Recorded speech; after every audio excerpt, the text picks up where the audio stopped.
room to increase in our programs. In the composition of the staff population also today, we have among us intellectuals or academics, legal academics from not only Gambia, outside the Gambia, Nigeria, India, South Africa, and Ghana, and you understand, and Canada too. And also in terms of the programs, the academic program also was comprehensively, re-retained and how do you call it, established.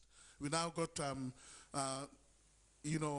a collection of courses which constitute the core of our LLE program, and where you have the opportunity to learn the courses in law on legal studies which are taught in other universities of the 21st century. And there are also concentration areas. There are special academic programs, like I mentioned, the mooting, the law review, and the legal aid, which is an institution of its first of its nature in this country, which provides pro bono legal services or free legal services to people who need the service and they cannot afford it. So I think the list is too long, and a heavily loaded program like this can do justice to its winter. Thank you very much. Okay. Thank you very much. Just to buttress this point, I think if you go back to history, one will remember Edward Francis Small, who once believed that education is power.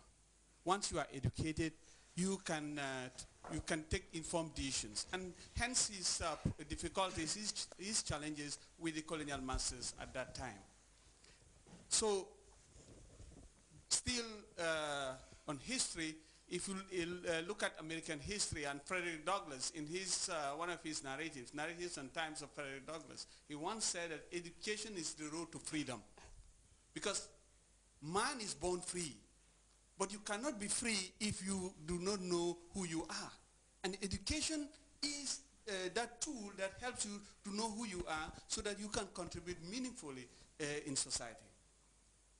And that takes me to what used to happen prior to '94 with the skeptics, that the Gambia is not ready to have a university education, knowing very well how important university education is for a country.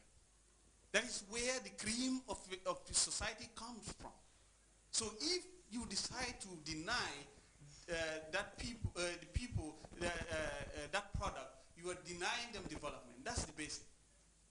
So one needs to understand that University of the Gambia has come to accelerate the development process of this country. As my colleague rightly said, if we are to enumerate the different development agendas that have taken place in this country, from my own perspective as an academic, I would want to believe that education should be number one, because everything is derived from education. Yes, some will talk about health, because if you are not in good health, you won't be able to go to school and so on. But because before you talk about health, you talk about education, because those who are in the health sector are coming from the education sector. So this is key, and it is fundamental, and we need to acknowledge that. So University of the Gambia, if you look at its motto, development, knowledge, truth, and development. Can we deny all that? Can we refute all that? So these are things that need to be applauded. And I think it is important for this forum, and I just want to lay emphasis on my school, the School of Arts and Sciences, which has two main divisions, humanities and social sciences. So humanities and social, and also the physical and natural sciences. The physics and natural sciences, we have 4 programs, for instance: mathematics, physics, chemistry, and biology. Can somebody convince me that this country do not need specialists in these 4 areas? Can we talk about development without physics, chemistry, biology, and mathematics? So these are things that need to be taken into consideration. And just this year, the university has introduced another program, a higher level program, which is a master's degree in mathematics.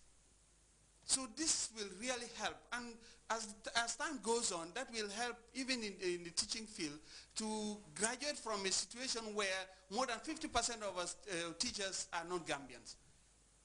It is a national security issue if we continue depending on non-Gambians to develop this country. We need to go beyond the small issues. We need to take it boldly.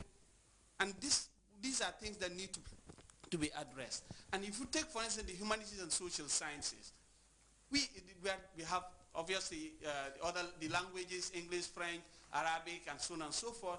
But we have other social science courses, history, geography. We are providing for the society well-trained historians, geographers, but development experts, those who know how governance is all about, those who know how to manage projects, but even political science.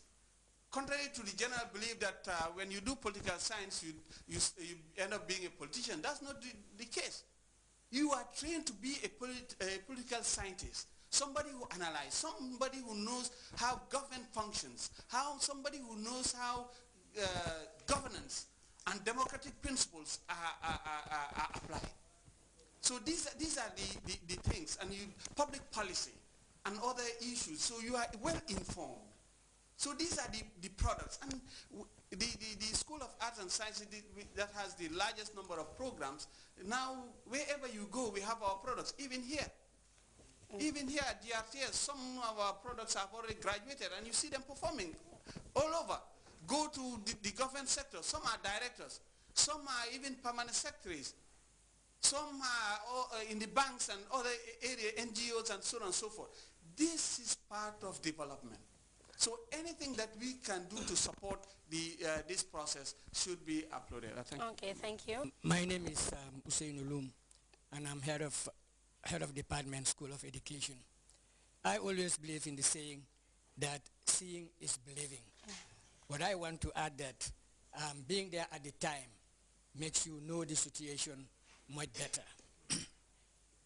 Now I'm saying this because some of us present here this afternoon are living witnesses to the developmental trend that had taken place in this country since the 1960s. And I'm going to focus mainly on those that affect education.